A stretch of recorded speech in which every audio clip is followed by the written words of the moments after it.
So your music is a blend of soul, jazz, and R&B, in a way, and it combines all of these elements in a way that is both familiar and groundbreaking. How Hmm. do you approach creating live performances, taking these elements into consideration? Because a studio album and a studio engagement and a live engagement is different. How do you approach that and bring it into a live performance? Well, that's a good question. The first thing I like to do is actually showcase in a live show how varied my influences are. Sometimes I think it's okay to do something in the middle of the show that's intense and big and let's say anthemic rocky sound, and then later I'm doing a really big soul ballad, and at the start I do a funk song. I think it's nice if you can manage to connect the dots in the sonic journey.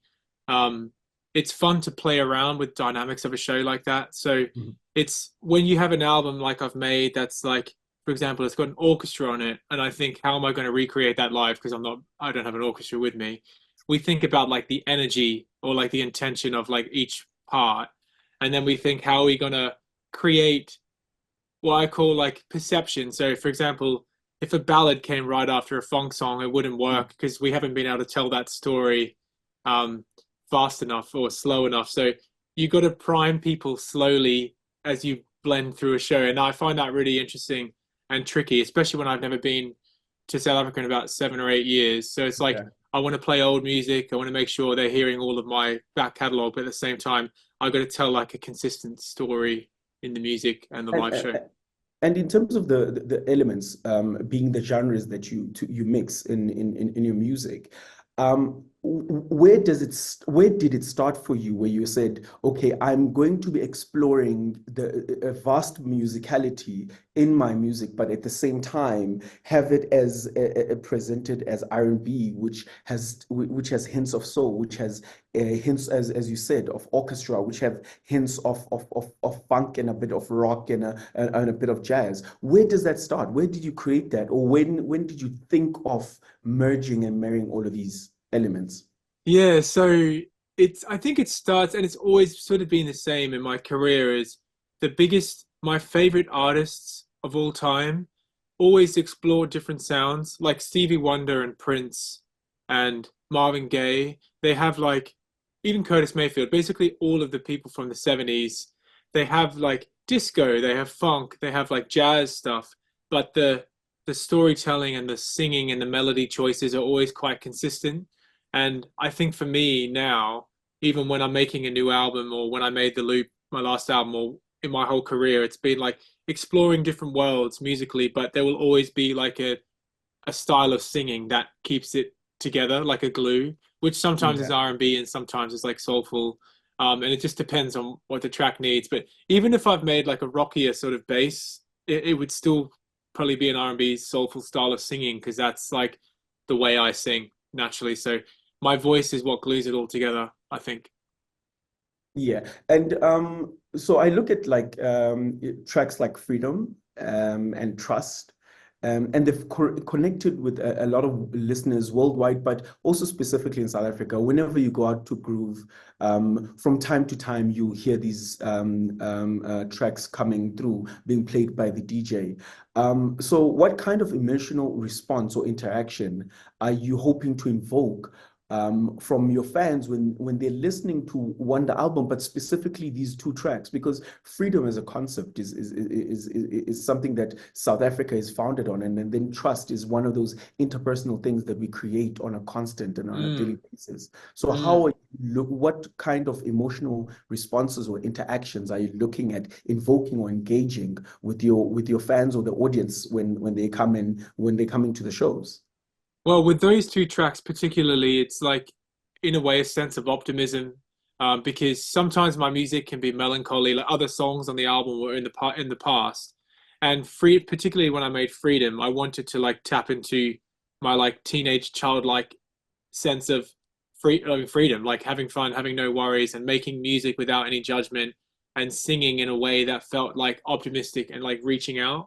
And the way Trust was born in the studio was actually out of a really fun jam. We were just making up in about 30 minutes. We were like laughing, all the musicians were like joking around in a way. And because of that nature, the energy of the record actually feels like you can sense that like playfulness in it. It's quite like fun and different to a lot of the other albums. So Mm. it's when we play it live, it's like trying to get across that feeling of like fun dancing, also like optimistic crowd involvement and stuff like that. So I would say it's like an uplifting, like positive spin part of the But like show. when you listen to Freedom, it's like a punch on your chest where it's a call also at the same time. It's like freedom, da, da, da, like it's that. It's like it's invigorating and it's energizing. Yeah, Um, for me, I would position it in a more maybe in a when I'm listening to it, I position it more in yes, it is an optimism, but it's like a also a call to just rally someone up. yeah, and then actually when I wrote it, it was like a call to myself to get out of this cycle of life that you can sometimes go through and plateau, and like I need to like kickstart a bit of that energy back into my life. So that's why I'm sitting there going like, come on, like let's do it. Yeah. Freedom, let's lift yourself up, like be a child again, have fun again. And Yeah. that's also why like the chorus is quite weird. Like the freedoms are in weird places. It's like abnormal. It's not like symmetrical melodically. It's like it comes in because I'm trying to like it's like kickstarting a lawnmower or something. I'm like, Yeah. come on, freedom, let's do it. Yeah. And yeah, that's like what I meant by it. Like it's like the way the freedoms are positioned, but also like the melody of the song is like the irregular rhythms of nature, because nature doesn't go on a 4/4 count or Yeah, any of count. It's like irregular where and how it actually presents itself. yeah, exactly. And that was another thing I thought about that song. But like when I was singing like the bit in the middle of the song, I'm like singing like a little child, like na na na na na na. I wanted to have like that really sort of simple, accessible style of singing, like any child, any person could sing that. Mm. But it's against like quite a weird time signature and beat. And it like blends these two worlds of like commercial accessibility, but also like weird subverted music. And that's always Yeah. like my goal is like pushing people a little bit into different directions musically. Right. And now I come to think about the concept and idea around collaboration when it comes to music making and when it comes to also performing music. Mm. I just want to hear your thoughts around that, like the importance of collaboration, because collaboration takes different forms Mm. as you working on a music piece, or even when you're working on a show, or when you're working on an album. So can you just speak to for you and for your music, but also even performances, because all of that is collaborative as well. Yeah, it How is. important is collaboration, and what role does it play in music making, but also music presentation? Yeah, that's a good question. I think there's like you said, there's a few different ways. Like as a songwriter and producer, like externally, when I collaborate with an artist on their own music, I've like taught myself about like not compromise in a negative sense, but it really is a joining of both styles, and you learn to let go of your ideas, and your ego is no longer in the way because it's not really about you. So you learn to like communicate with someone else's vision. And then on my own music, collaboration is more musicians offering their ideas. Because I don't really collaborate with artists or songwriters on my own music. It's more of like a drummer from New York or a bassist from South London or something. And I utilize my bass line, but then I say, I'm open for you to take this somewhere. And usually through that like conversation, they push me into a new world, which I love usually. And that really lifts my music. Like the song Trust came from a collaboration of we all were just having fun expressing ourselves. Mhm. And then, like you said, in the live show, I really think it's important because sometimes artists, like a singer-led band, there's sort of like a authoritarian style of management, and you say, "I want you to play that. You're going to play that." Yeah, But I really believe in like a band dynamic. Like we are really a band where at every rehearsal, everyone has an open platform to suggest and criticize ideas, and everyone has their moment. Everyone will see at the show, but everyone in my band has their own moment to showcase their own sound, or like they do yeah, solos or they do something. Um, and I really think it's important to collaborating with your band so that there feels like there's this like unit or like community, so everyone feels equal, and then we really feel like we're bringing together a unified sound rather than like the drummer's not sitting there going, I'm just playing Jordan's parts. This is boring. It's like he's expressing himself in his own way as well. So yeah, Yeah. it's a good question. It's hard to it's quite hard to think about other ways I collaborate, but yeah, it's usually it. And then, because I'm looking at the venues that you'll be performing in, it's parks, it's nature. What was the thinking around that, or was it a conscious thought, or was it a happenstance? Placing them in parks, the Kirsten Bosch and Marks Park in Emerentia. Was there thought around that, or was it like, oh, these are the venues that are available, let's just do it?